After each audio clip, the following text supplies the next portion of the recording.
నమస్తే నేను ప్రియ స్వాగతం. ముందుగా వార్తల్లోని ముఖ్య అంశాలు. కడప నియోజకవర్గ పేద ప్రజలకు ఇచ్చిన హామీలు నెరవేర్చాలి. కార్పొరేషన్ కార్యాలయం ఎదుట రాయలసీమ కమ్యూనిస్టు పార్టీ ఆధ్వర్యంలో ధర్నా.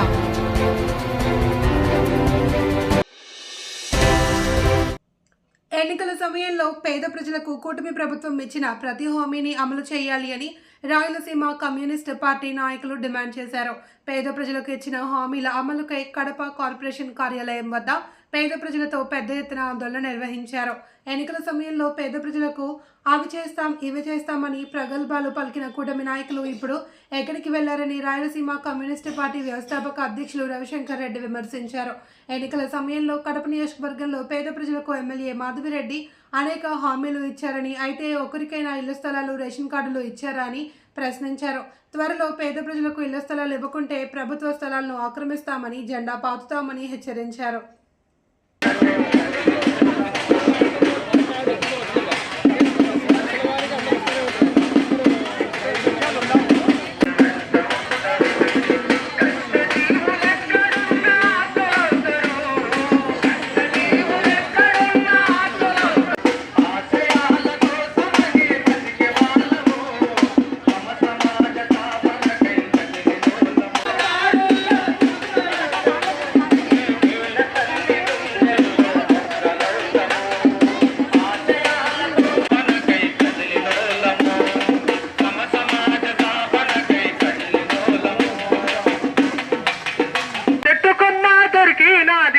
పిట్టగూడు కట్టుకోను చెట్టు కొమ్మ దొరికినాది చెట్టు ఆకు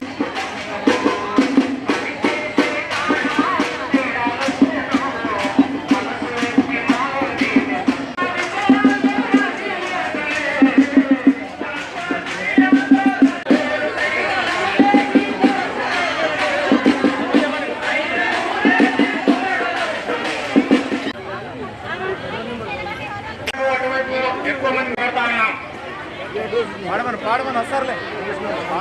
ఇంటి స్థలాలను ఇవ్వాలి, అందరికీ ఇంటి స్థలాలను ఇవ్వాలి, వాళ్ళందరికీ ఇంటి స్థలాలను ఇవ్వాలి, ఇంటికి అర్హులైన వాళ్ళందరికీ ఇంటి స్థలాలను.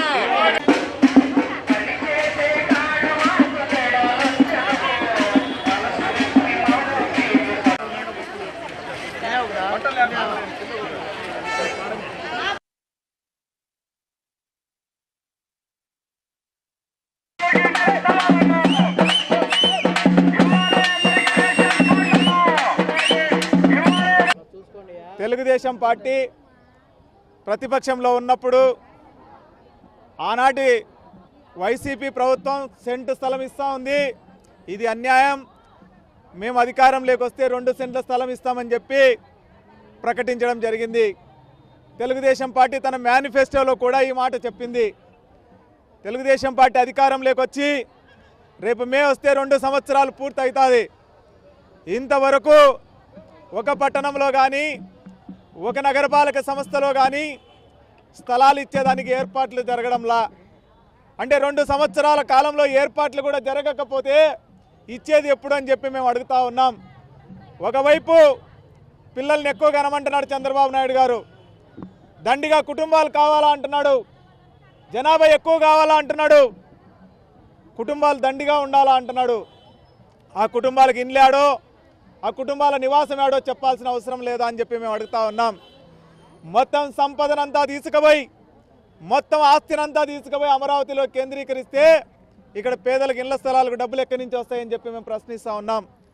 అందుకనే 2 సంవత్సరాలు అవుతున్న సందర్భంగా రాష్ట్రంలో వెంటనే ఇంటి స్థలాల సమస్యను పరిష్కరించాలి.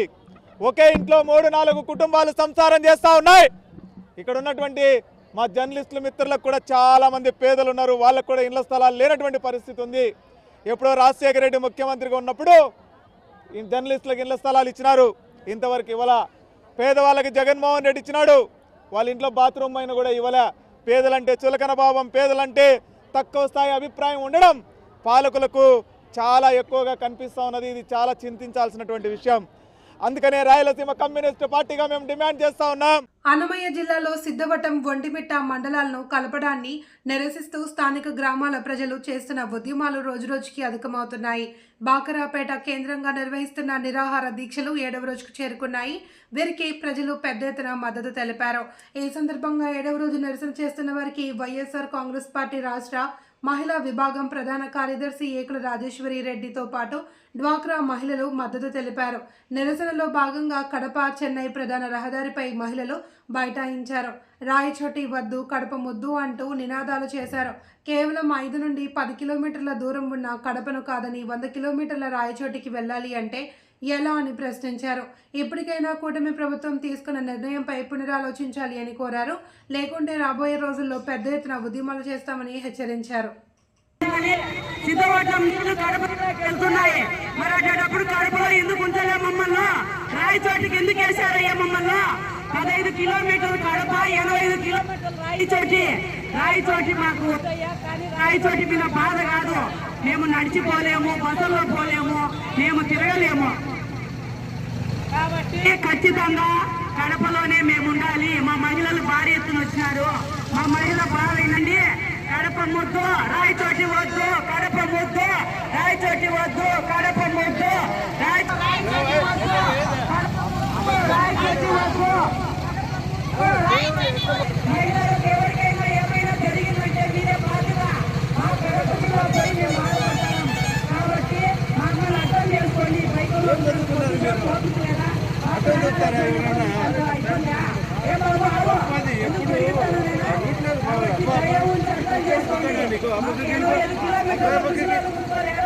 కడపలోనే ఉండాలి.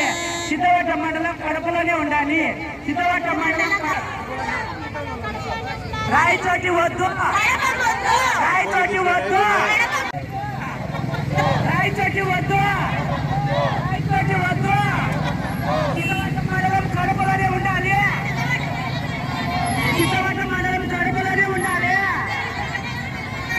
సిద్ధవటం మండలం కడపలోనే ఉండాలి. నిజపూజయ్య స్వామి పెద్ద పుణ్యక్షేత్రము. చరిత్ర ఉంది. ఈ చరిత్ర రాయాకండి. వికలాంగులను చూడండి, రైతులను చూడండి, ఆటో వాళ్ళని చూడండి, కార్మికులను చూడండి. కడపలోనే ఉండాలి. సిద్ధవటం మండలం కడపలోనే ఉండాలి. మండలం రాయచోటి వద్దు, రాయచోటి వద్దు, రాయచోటి వద్దు, రాయచోటి వద్దు, రాయచోటి వద్దు, రాయచోటి వద్దు. ఇప్పుడు రాయచోటి వద్దు. ఎవరు కడపలోనే ఉండాలి. ఒంటిమిట్ట కడపలోనే ఉండాలి. రాయచోటి వద్దు, రాయచోటి వద్దు. కడప జిల్లాలో ఉండాలి. కడప జిల్లాలోనే ఉండాలి. చంద్రబాబు నాయుడు మమ్మల్ని ప్రజలు కాపాడండి. ప్రజల ప్రాణాలు పోకుండా సిద్ధవటం మండలంలోనే ఉండాలి. సిద్ధవటం నీళ్లు కడపలోకి వెళ్తున్నాయి. మరి అటప్పుడు కడపలో ఎందుకు ఉంచలే మమ్మల్ని? రాయచోటికి ఎందుకు వేశారయ్యా మమ్మల్ని? 15 కిలోమీటర్లు కడప, 85 కిలోమీటర్లు రాయచోటి మాకు రాయచోటి మీద బాధ కాదు. మేము నడిచిపోలేము, బస్సుల్లో పోలేము, మేము తిరగలేము. కాబట్టి ఖచ్చితంగా కడపలోనే మేము ఉండాలి. మా మహిళలు భారీ ఎత్తున వచ్చినారు. మా మహిళల బాధ ఏంటండి? కడప ముద్దు, రాయచోటి వద్దు, కడప ముద్దు. కడప జిల్లా ప్రొద్దుటూరు మండలం చౌడూరు గ్రామ రైతులకు మాజీ ఎమ్మెల్యే రాచమల్లు శివప్రసాద్ రెడ్డి అండగా నిలిచారు. ఎన్నో ఏళ్లుగా భూమి సాగు చేసుకుంటున్న రైతుల నుండి భూములు కనికరం లేకుండా లాక్కోవడంపై ఆయన ఆగ్రహం వ్యక్తం చేస్తూ తహసీల్దార్ కార్యాలయం వద్ద నిరసన తెలిపారు. ఈ సందర్భంగా ప్రొద్దుటూరు ఎంఆర్ఓను కలిసి రైతులకు ఇబ్బందులు లేకుండా చూడాలి అని వినతి పత్రం అందించారు. చౌడూరు గ్రామంలో తోపు పరంబోకు 60 ఎకరాల భూమిని ఏండ్ల తరబడి రైతులు సాగు చేసుకుంటున్నారని, కూటమి ప్రభుత్వం అధికారంలోకి వచ్చిన తర్వాత ఆ భూములను చిన్న తరహా పరిశ్రమలకు అధికారులు కేటాయించడం దారుణమన్నారు. రైతులు అనే ఆదరణ కూడా చూపకుండా వారి భూములను అధికారులు లాక్కోవడం దారుణమన్నారు. భూములను ఖాళీ చేయాలి అని రెవెన్యూ పోలీసులు వేధింపులు చేయడం బాధాకరమని అన్నారు. రైతులకు అండగా వైఎస్ఆర్ కాంగ్రెస్ పార్టీ తరఫున ఉంటామని, వారికి న్యాయం చేసే వరకు పోరాటం చేస్తామన్నారు. మాకు అస్సలు గౌరవం ఏమి ఓట్లతో లెక్క చంపుకోని కానీ మాకు చెప్పలే సార్. అసలుకి ఈసారి చెప్పినంత భరోసా కానీ మాకు ఈలే ఆయన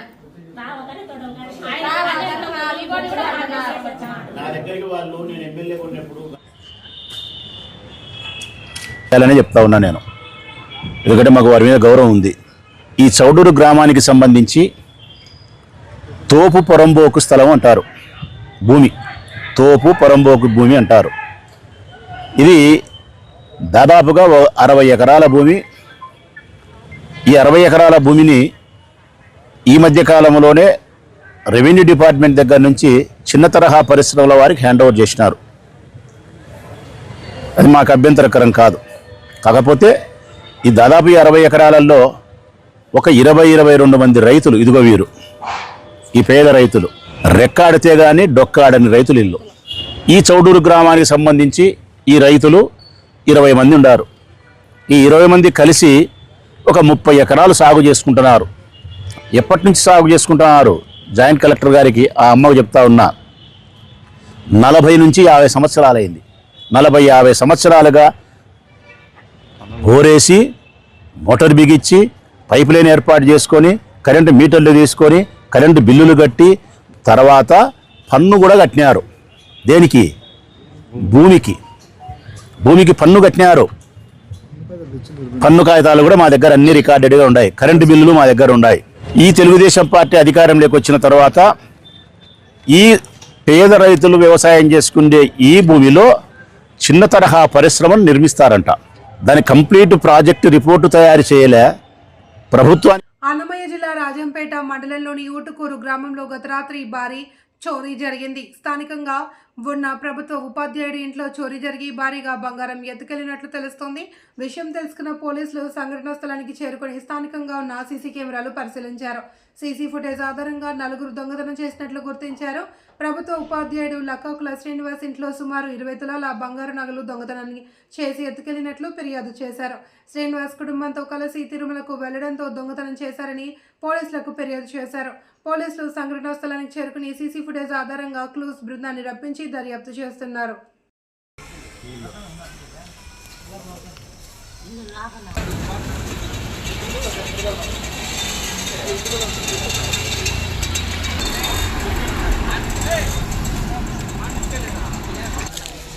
హిందువులకు పవిత్రమైన ధనుర్మాసం నేటి నుండి ప్రారంభమైంది. ఈ సందర్భంగా కడప లక్ష్మీ సత్యనారాయణ స్వామి ఆలయంలో స్వామివార్లకు ప్రత్యేక పూజలు నిర్వహించారు. నేటి నుండి జనవరి 15వ తేదీ వరకు ధనుర్మాసం సందర్భంగా పూజలు చేయనున్నారు. ఈ సందర్భంగా ఆలయ వంశపార్య అర్చకులు విజయ్ భట్టర్ ఆధ్వర్యంలో తెల్లవారుజాము నుండి విశేషమైన అభిషేకాలు, పూజలు నిర్వహించారు. అనంతరం భక్తుల చేత సామూహిక సుప్రభాత సేవ, విష్ణు సహస్రనామ పారాయణం నిర్వహించారు. అనంతరం కన్నుల విందులుగా స్వామివార్లకు అలంకరించి భక్తులకు దర్శన భాగ్యం కల్పించారు. విచ్చేసిన భక్తులకు తీర్థ ప్రసాదాలు అందజేసి ఆశీర్వచనం అందించారు. నేటి నుండి ప్రతిరోజు స్వామివార్లకు విశేషమైన పూజలు నిర్వహిస్తారని భక్తులు పాల్గొనాలి అని ఆలయ అర్చకులు తెలిపారు.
Gracias.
ప్రభుత్వ మెడికల్ కళాశాలల ప్రైవేటీకరణను వ్యతిరేకిస్తూ వైఎస్ఆర్ కాంగ్రెస్ పార్టీ చేపట్టిన కోటి సంతకాల కార్యక్రమానికి రాష్ట్రంలోని ప్రజల నుండి విశేషమైన స్పందన లభించింది అని వైఎస్ఆర్ కాంగ్రెస్ పార్టీ సీనియర్ నాయకుడు ఎస్సీసీఎల్ రాష్ట్ర నాయకుడు బోసిపాటి కిషోర్ పేర్కొన్నారు. ఈ మేరకు ఆయన కడప నగరంలో వైఎస్ఆర్ కాంగ్రెస్ పార్టీ కార్యాలయంలో మీడియాతో మాట్లాడారు. పేద ప్రజలకు వైద్యం, ఆరోగ్యం అందుబాటులో ఉండేందుకు నాణ్యమైన వైద్య సేవలు అందించేందుకు రాష్ట్రంలోని వివిధ జిల్లాల్లో 17 నూతన మెడికల్ కళాశాలలను గత ప్రభుత్వంలోని ముఖ్యమంత్రి వైఎస్ జగన్ నిర్మించారన్నారు. కానీ రాష్ట్రంలో కూటమి ప్రభుత్వం ఏర్పడిన తరువాత పీపీపీ పేరుతో వాటిని ప్రైవేట్ పరం చేయాలి అని చూడడం దారుణమన్నారు. ఇప్పటికే ఈ నిర్ణయాన్ని వైఎస్ఆర్ కాంగ్రెస్ పార్టీ వ్యతిరేకిస్తూ రాష్ట్ర వ్యాప్తంగా కోటి సంతకాల సేకరణ కార్యక్రమం చేపట్టిందన్నారు. ఈ కార్యక్రమానికి ప్రజల నుండి విశేషమైన ఆదరణ లభించింది అని 2 కోట్లకు పైగా ప్రజల స్వచ్ఛందంగా విచ్చేసి సంతకం చేశారని అన్నారు. ఇక్కడే ప్రభుత్వంపై ప్రజా వ్యతిరేకం స్పష్టంగా అర్థమవుతుంది అని అన్నారు. గారు తలపెట్టినటువంటి కార్యక్రమం కోటి దాటి 1,70,00,000 సంతకాలు కావడం దీన్ని బట్టి అర్థమవుతా ఉంది. ఈరోజు రాష్ట్రంలో ప్రజల్లో తెలుగుదేశం పార్టీ కూటమి ప్రభుత్వం తీసుకునే నిర్ణయాలు, ప్రజా వ్యతిరేక విధానాలు ఏ పార్టీయో అర్థమవుతా ఉంది. ఏది ఏమైనా కూడా పేదలకు దక్కవలసినటువంటి నాణ్యమైన వైద్యం అందించే కార్యక్రమం చంద్రబాబు నాయుడు తనయుడు లోకేష్ బాబు ఒక్కొక్క కాలేజీ 1,000 కోట్ల రూపాయలు ఇస్తే వాళ్లకు ప్రైవేటు పరం చేసేటువంటి అమ్మకం కార్యక్రమం మొదలుపెట్టడం జరిగింది. మరి దీన్ని బట్టి అర్థమవుతా ఉంది చంద్రబాబు నాయుడు ఈ రాష్ట్రంలో ఏ ఒక్క పేద వర్గానికి సంబంధించినటువంటి వాళ్ళు నాణ్యమైన వైద్యం అందినా అందకపోయినా పర్వాలేదు, కానీ మా ఇంటికి మాత్రం 1,000 కోట్ల రూపాయలు రావాలనేటువంటి ఉద్దేశంతో ఈ భారతదేశానికి స్వాతంత్రం వచ్చి ఏ ముఖ్యమంత్రి చేయనటువంటి సాహసోపేత కార్యక్రమం ఒకేసారి ఆంధ్రప్రదేశ్లో వైఎస్ జగన్మోహన్ రెడ్డి గారు 17 మెడికల్ కాలేజీలు తీసుకురావడమే కాదు, దానికి గ్రాంట్ కూడా అలాట్ చేయడం జరిగింది. 8,000 కోట్ల రూపాయలు అలాట్ చేసి మరి ఈ రాయలసీమ ప్రాంతంలో నంద్యాల కానీ మదనపల్లెలో కానీ మరి ఈ పులివెందులలో కానీ ఇట్లా అన్ని కాలేజీలు ప్రారంభోత్సవానికి నోచుకునేటువంటి దశలో మాకు ఈ కాలేజీలు అవసరం లేదు, మాకు ఈ కాలేజీలలో సీట్లు కూడా అవసరం లేదు, మెడికల్ సీట్లు మాకు అవసరం లేదని చెప్పి కేంద్ర ప్రభుత్వానికి లెటర్ రాశారంటే ఇంత దౌర్భాగ్యమైనటువంటి పరిపాలన మరొకటి లేదు అనేది స్పష్టంగా అర్థమవుతా ఉంది. మరి ఇటువంటి ఈ సంతకాల సేకరణ కోటి దాటి 1,70,00,000 సంతకాలు కావడం బట్టి అర్థమవుతా ఉంది. ఈ రాష్ట్రంలో తెలుగుదేశం ప్రభుత్వం తీసుకునే నిర్ణయాలు ప్రజా వ్యతిరేక ఏ స్థాయిలోనూ అర్థమవుతా ఉంది.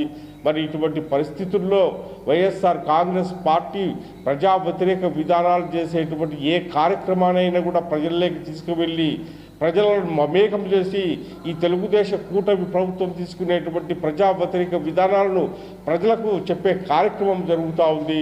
మరి మీడియా ద్వారా ఒకటే జరుగుతున్నాం, చంద్రబాబు నాయుడు కానీ చంద్రబాబు నాయుడు కొడుకు కానీ ఈ మెడికల్ కాలేజీలు దాదాపు 17 కాలేజీలకు 17,000 కోట్ల రూపాయలు అమ్ముకొని ప్రైవేటు పరం చేస్తే మాత్రం ప్రజా ఉద్యమం జరుగుతూ ఉంది. ఏది ఏమైనా 6 నూరైనా గురారం బీడైనా సూర్యచంద్రుల గతి తప్పినా రాష్ట్ర వ్యాప్తంగా దీర్ఘకాలిక సమస్యలు ఎదుర్కొంటున్న ఆంధ్రప్రదేశ్ రాష్ట్ర వ్యవసాయ సహకార సంఘాల ఉద్యోగుల సమస్యలను పరిష్కరించాలి అని ఉద్యోగులు డిమాండ్ చేశారు. ఈ మేరకు కడప కలెక్టర్ కార్యాలయం ఎదుట ఆందోళన నిర్వహించారు. ముందుగా రైల్వే స్టేషన్ రోడ్డులోని కేంద్ర సహకార బ్యాంకు కార్యాలయం నుండి కలెక్టర్ కార్యాలయం వరకు ఉద్యోగులు ర్యాలీ నిర్వహించారు. అనంతరం కలెక్టర్ కార్యాలయం ఎదుట బైఠాయించి రాష్ట్ర ప్రభుత్వానికి వ్యతిరేకంగా నినాదాలు చేశారు. 2019 తర్వాత రిజైన్ అయిన ఉద్యోగులను రెగ్యులర్ చేయడంతో పాటు సహకార ఉద్యోగులు గ్రాడ్యుటీ చట్టం అమలు చేసి ఉద్యోగ భద్రత కల్పించాలన్నారు. అలాగే సహకార సంఘాలలో పనిచేస్తున్న ఉద్యోగుల రిటైర్మెంట్ వయసు 62 సంవత్సరాలకు పెంచాలన్నారు. తమ న్యాయపరమైన సమస్యలను పరిష్కరించుకుంటే రాబోయే రోజుల్లో పెద్ద ఎత్తున ఉద్యమాలు చేస్తామని హెచ్చరించారు.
సందర్భంగా కడప జిల్లా నుంచి నా పేరు రత్నం, జనరల్ సెక్రటరీని మాట్లాడుతూ ఉన్నాను. అనేక సంవత్సరాలుగా మా యొక్క సమస్యలు పెండింగ్లోనే పెట్టడం జరిగింది. మా యొక్క సమస్యలు న్యాయమైన కోరికలు మేము అడిగినప్పటికీ కూడా ప్రభుత్వం కొన్ని జీవోలు ఇచ్చినప్పటికీ 36 జీవోలు ఇచ్చినప్పటికీ కూడా ఈ యొక్క ప్రభుత్వ మా సహకార వ్యవస్థలో ఉన్నటువంటి పై అధికారులు కొంతమంది వాటిని నిలిపివేయడం జరిగింది. ఎందుకని మేము రిప్రజెంటేషన్ అడగడానికి పోయినప్పుడు కూడా ఆయన మాకు కనీసం అపాయింట్మెంట్ కూడా ఇవ్వకుండా మమ్మల్ని వెనకలు పెడతానే వస్తూ ఉన్నారు. జీవో నెంబర్ 36ను వెంటనే మాకు అమలు పరచాలని మేము అనేక సార్లు ఆయన విన్నవించుకున్నాం. 2019, 2024 రావాల్సిన వేతన సవరణ ఉన్నటువంటి ఈ పిఆర్సీని కూడా మేము అడిగినప్పటికీ మమ్మల్ని మా వైపు చూడకుండానే ఆయన వెనుదిరుగుతూ ఉన్నాడు. దేవుడు వరం ఇచ్చినా కూడా పూజారి కనకరించలేదన్న చందంలో మా పైన ఆయన తీరు ఆ విధంగా ఉంది. అనేక మంది మంత్రులు వారికి చెప్పినప్పటికీ కూడా ఆయన కనీసం మా పైన దయ చూపకుండా మా పైన కక్ష సాధింపు చర్యలుగా అనేక చర్యలు చేపడతా మమ్మల్ని ఇబ్బందులు పెట్టడానికి గురి చేస్తూ ఉన్నాడు. ఆయన మాత్రం ఈ యొక్క జీవోను వెంటనే మాకు అమలుపరిచి మా యొక్క న్యాయమైన కోరికలు తీర్చాలని మేము అడుగుతూ ఉన్నాం. మా డిమాండ్లన్నీ కూడా చాలా న్యాయమైనవి. అనేక మందికి ఈ యొక్క డిమాండ్లను అడిగినప్పుడు వెంటనే అమలు చేస్తూ ఉన్నారు. కానీ మా సహకార సంఘ ఉద్యోగులు చిన్న ఉద్యోగులం, మా జీతభత్యాలు కూడా చాలా తక్కువ. వెంటనే వీటన్నింటిని కూడా మాకు అమలు పరచాలని మేము సందర్భంగా తెలియజేస్తూ ఉన్నాం. అనేక మార్లు వారికి విన్నవించినప్పుడు కూడా మా డిమాండ్ల వైపు కనీసం కన్నెత్తి కూడా చూడకుండా ఆయన వెనుదిరుగుతూ ఉన్నాడు. మేము అనేక మాటలు ఆయన హెచ్చరించా వచ్చాం. మేము ధర్నాకు పోతాం అన్నప్పటికీ కూడా ఆయన కనీసం మా మాట కూడా వినకుండా ఉన్నాడు. ఈ సందర్భంగా మేము రాష్ట్ర యూనియన్ ఒక జేఏసీగా ఏర్పడి 2 యూనియన్ల వారు సిఐటియు ఏఐటియు వాళ్ళు 2 యూనియన్ల వాళ్ళు మేము జేఏసీగా ఏర్పడి మేము ఈరోజు జాయింట్ యాక్షన్ కమిటీగా ఏర్పడి ఈ ధర్నా కార్యక్రమాలు ఆందోళన కార్యక్రమాలు చేపడతా ఉన్నాం. ఈ నెలలో నుంచి మేము చేపట్టడం జరిగింది. 6వ తారీఖున సొసైటీలలో మా సహకార సంఘాలలో నల్ల బ్యాడ్జీలు ధరించి మేము ధర్నా చేపట్టడం జరిగింది. తర్వాత మళ్ళీ బ్రాంచ్ల ఎదుట మేము ధర్నా చేసినాం. ఇప్పుడు సహకార శాఖాధికారుల వారి ఎదుట మేము ధర్నాకు వచ్చామంటే కనుక మా బాధ ఏంటో ఒక్కసారైనా ఆయన దయ చూపి మా మీద ఈ యొక్క జీవోను వెంటనే మాకు అమలుపరిచి మా ఉద్యోగుల ప్రాణాలకు భద్రత కల్పించి మాకు జీతభత్యాలు పెరిగేటట్టు చూడాలని ఈ సందర్భంగా మేము తెలియజేస్తా ఉన్నాం. ఇంకా రాష్ట్ర వ్యాప్తంగా మెడికల్ కళాశాలల్లో ప్రైవేటీకరణ అంశం రద్దు చేసే వరకు వైసీపీ తరపున నరేంద్ర పోరాటం చేస్తూనే ఉంటామని మాజీ డిప్యూటీ సీఎం అమ్జద్ బాషా, మేయర్ పాక సురేష్ పేర్కొన్నారు. కడప నగరం 50 డివిజన్ పాలెంపల్లెలో డివిజన్ స్థాయి నియామక కార్యక్రమంతో పాటు రచ్చబండలో పాల్గొన్నారు.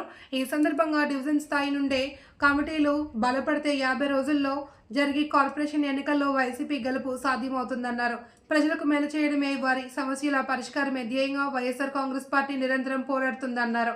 రాబోయే కాలంలో వైసీపీ ప్రభుత్వం అధికారంలోకి తిరిగి వస్తే 2.0లో కార్యకర్తలకు అత్యధిక ప్రాధాన్యత ఇస్తామని స్పష్టం చేశారు. ఈ కార్యక్రమంలో స్థానిక పాలెంపల్లి పార్టీ నాయకులు vice zone observer Nagamallareddy, division incharge Ramana తదితరులు పాల్గొన్నారు.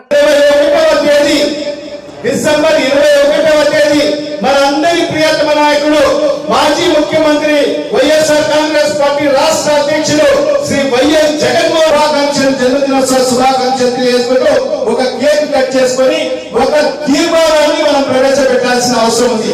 స్థానికంగా సంబంధించిన మన డివిజన్ లో ఏదైనా సమస్య ఉందో దాని మీద కూడా ఒక తీర్మానం ప్రవేశపెట్టాలని చెప్పి కూడా కేంద్ర వైఎస్ఆర్ కాంగ్రెస్ పార్టీ కార్యాలయం నుంచి మనకు వార్తలన్నీ మరి జన్మదినోత్సవ శుభాకాంక్షలు తెలియజేసుకుంటూ 2 తీర్మానాలు మనం ప్రవేశపెట్టాల్సిన అవసరం ఉంది. దాన్ని ఆమోదింపజేసి ఈరోజు గవర్నమెంట్ మెడికల్ కాలేజ్ వెళ్ళి ఈరోజు ఈ కూటమి ప్రభుత్వం వచ్చిన తర్వాత, ఎందుకంటే మనకు రిమ్స్ హాస్పిటల్ ఉంది, అది గవర్నమెంట్ ఆధ్వర్యంలో నడుస్తుంది. మనం పేద ప్రజలు మధ్యతరగతి కుటుంబాలు అక్కడికి వెళ్ళి డబ్బులు పెట్టి మనం జబ్బులు నయం చేసుకునే పరిస్థితి ఆపరిస్తుంది. మరి ఖచ్చితంగా దీన్ని చెప్తే మన రాష్ట్రంలో సుమారుగా 2 కోట్ల సంతకాలు చేయడం జరిగింది. మన నియోజకవర్గంలోనే 60,000 సంతకాలు చేయమని చెప్పి మనకు ఆదేశం పార్టీ నాయకులు కార్యకర్తలు చేసే సంతకాలు. ఎందుకంటే దీనికి వ్యతిరేకిస్తున్నాము, మా నాయకులు తీసుకున్న నిర్ణయాన్ని మేము వ్యతిరేకిస్తున్నాము. కానీ మీరు ఫోటోలు తీసి వ్యతిరేకంగా వాళ్ళందరూ కూడా ఉన్నారు. అందుకే ఇవాళ ఈ 18 మాసాలలో మరి గతంలో మరి ఏదైతే జగన్మోహన్ గారి ప్రభుత్వంలో ప్రతి నెల ఏదో ఒక సంక్షేమ పథకం ద్వారా మనకు సూపర్ 6 అన్నాడు, సూపర్ 7 అన్నాడు, 163 హామీలు ఇచ్చాడు. ఏ ఒక్క హామీ కూడా అవసరమైతే ఏ ఒక్క హామీ కూడా నెరవేర్చలేదు. ముఖ్యమంత్రి అయిన తర్వాత క్రమేణా పెంచుకుంటూ ఆయన ముఖ్యమంత్రిగా దిగిపోయే నాటికి 39 లక్షలు పోయి 66 లక్షలు తీసుకెళ్లాడు జగన్మోహన్ గారు.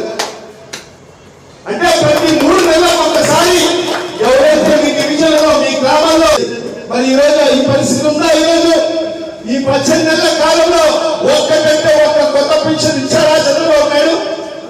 ఇచ్చారా? ఇచ్చారా? ఎవరు కదా ఇలేదు.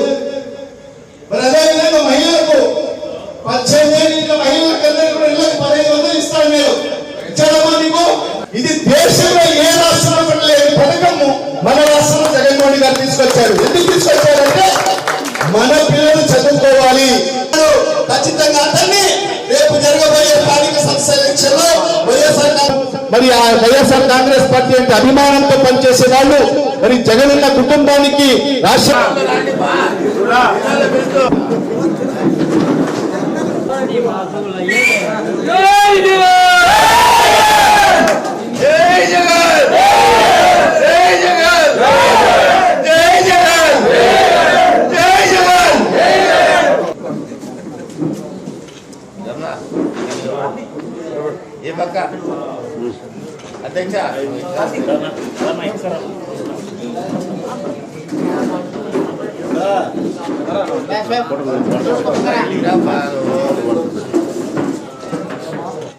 వార్తలందరితో సమాప్తం. తిరిగి రేపు ప్రసారమయ్యే